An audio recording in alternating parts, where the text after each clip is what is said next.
Yes. Hi, good afternoon. This is Perrin Cornell with Coldwell Banker here in Wenetchee, Washington. And this is the first of a six-part series on buying and selling, tips that new buyers, new sellers can use, tips that seasoned buyers and sellers can use. And we're going to cover a variety of topics. I thought it'd be a good idea today because of all the hoopla on interest rates and what's going on, that we'd start off today with one of the better, I got to say one of the better, maybe not the best, but close to it, lenders in the Wenetchee area. I'm talking about Christian Chamberlain. His MLL number is 104880, and he works for Cardinal Financial. Hi, Christian. How you doing? Hey, Perrin, I'm doing good. How are you today? Super. I thought what we'll do is we'll just have us kind of do this questions free and flowing, and we'll kind of follow a format, but a pretty loose format. So I guess buyers, when they go in to see a loan officer, and for that matter, sellers, when they get an offer, sometimes they get a written pre-approval and sometimes they get a written pre-qualified letters. What's the difference? Okay, so differences on the pre-qualification, that means they've come to see me, we've sat down, we've taken a loan application, we've ran credit, we've looked at job history, we've looked at their income, we've looked at their residency history, and we have just a brief synopsis of their life on paper. So we take all that data, compile it in, look at the sales price of a home, and then we put together a debt to income ratio based on the data they've given us. That's just the basic. That's just the basic starting right there. We can say, hey, yep, you could definitely qualify for $300,000. However, if we go get a pre-approval, that's the better thing to do with the buyers, because now we've looked at credit, we've looked at income, we've looked at assets, we've looked at job history, residency history. We put them through underwriting to get credit approved and income approved and signed off on. Now they're fully approved, and we can get a pre-approval letter out to them. When they go out and shop, it's as good as cash, because we can close in 21 days with just needing an appraisal and a title report. Okay, super. Now you mentioned something there that's kind of important. You mentioned credit score. Tell us a little bit about credit scores. And I know that a lot of people think they have one and it turns out to be something else. And if that's the case, what maybe quick tricks might they use to make it a little better? Sure. There's three credit bureaus: TransUnion, Experian, and Equifax. We use all three of those. It's called a tri-merge report. We take the middle score, the lowest middle score of both borrowers, if there's two on the application. So the minimum score to get a VA or an FHA loan with 10% down is 550 for a FICO score. 580 is the next tier to get 3.5% down for FHA with a 580 credit score. Then for conventional, they can get in with a 620 credit score or 3% down, and then moving forward. Okay. Now, if your score isn't quite where you want it, is there anything they can do in a comparatively short term? I know there's things they can do over a long term, but in a comparatively short term, is there anything they can do? Yeah, if it's short term to get a quick fix, we'd want to look at that credit report and gauge and see how much they have in credit card debt, revolving debt. That's one of the biggest factors that holds people's credit scores down. So if they have capital in the bank versus putting 20% down the house, we'll take some of that money and pull that back out and go pay off the credit cards, get a zero balance letter or a snapshot from their creditor that they're a zero balance. Then what we'll do is a thing that is usually called a rapid rescore on that trade line. That'll come in within 72 hours of us submitting the report to the creditor. And from that point on, within 72 hours, they'll call me back and say, Christian, we're ready for you to run your new credit report. We've updated all the bureaus. Once we have that data, I've seen it go up 100 to 150 points sometimes, depending on how heavy the borrowers were in credit card debt. Super. And a little tip too is, once you're approved, don't go running off making really big purchases on your credit card until the loan closes, right? It's not a good time to go buy a car or a boat or add more credit card debt. No. Yep. No, not then. That's for sure.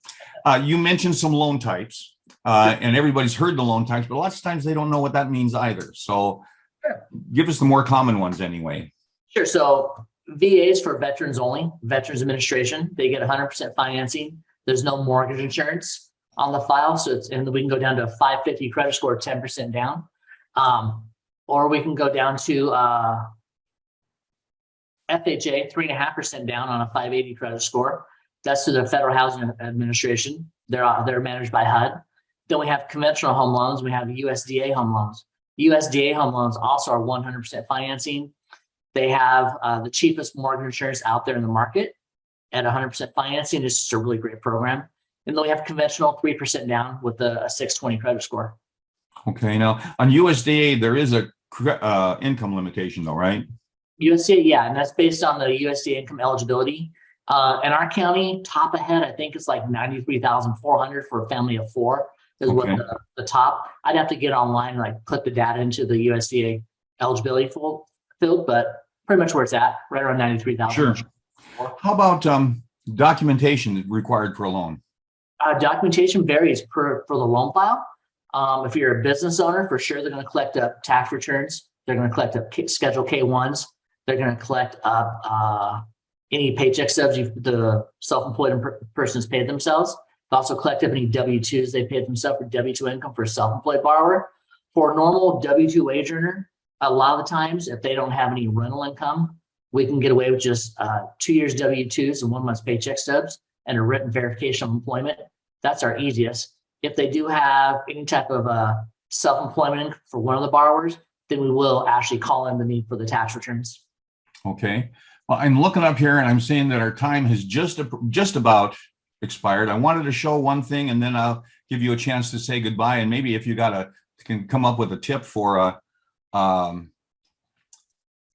some of our sellers also. What I wanted to do though, I want to share my screen with you. It would have worked.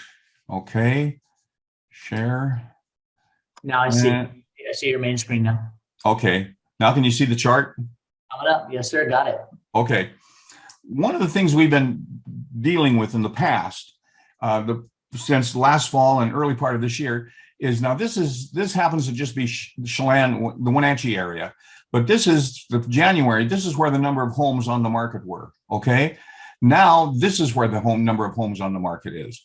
If we skip over rapidly through the magic of electronics to Douglas, you'll see the same thing. We went from around, what's this here? This is about, looks like about 30 homes on the market, all kinds, all prices, whatever, up to 100, 99, not quite 100, 99 as of June of this year.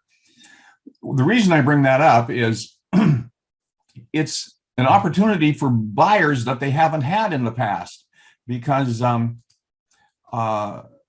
were, half a dozen homes on the market and there were 50 buyers out there and they were all competing. Now there's almost 200 homes of all kinds. That included manufactured also. But there's almost about 200 homes of all kinds, all price ranges. If I should have stuck and clicked it between 340 and 450, because that's where a lot of buyers are, but that's about half of that number. So there's a lot of homes there. So I think that's going to be good for our market. And when people start talking about the length of time to close is X number of days or weeks, and it used to be like 10 days and you had an offer. And now it's not uncommon to have an offer at 30 or 45 days. Part of it's because there's a number of homes out there. Gives the buyer a chance to find more opportunity, gives the seller, takes a little pressure off the seller too, because he's not having to fight through half a dozen different people and make some really hard decisions. Anyway, with that said, any last advice for sellers? And then I'll thank you and we'll bring you back again. Yeah, for sellers, I would say when you're getting ready to put your house on the market, go through it, take a look at all your fixtures, get them clean, get them dusted. If you need to touch up paint, touch up the paint. If you need to replace some bathroom fixtures, replace those because they're really affordable to fix and they're easy touch-ups you can do to a home.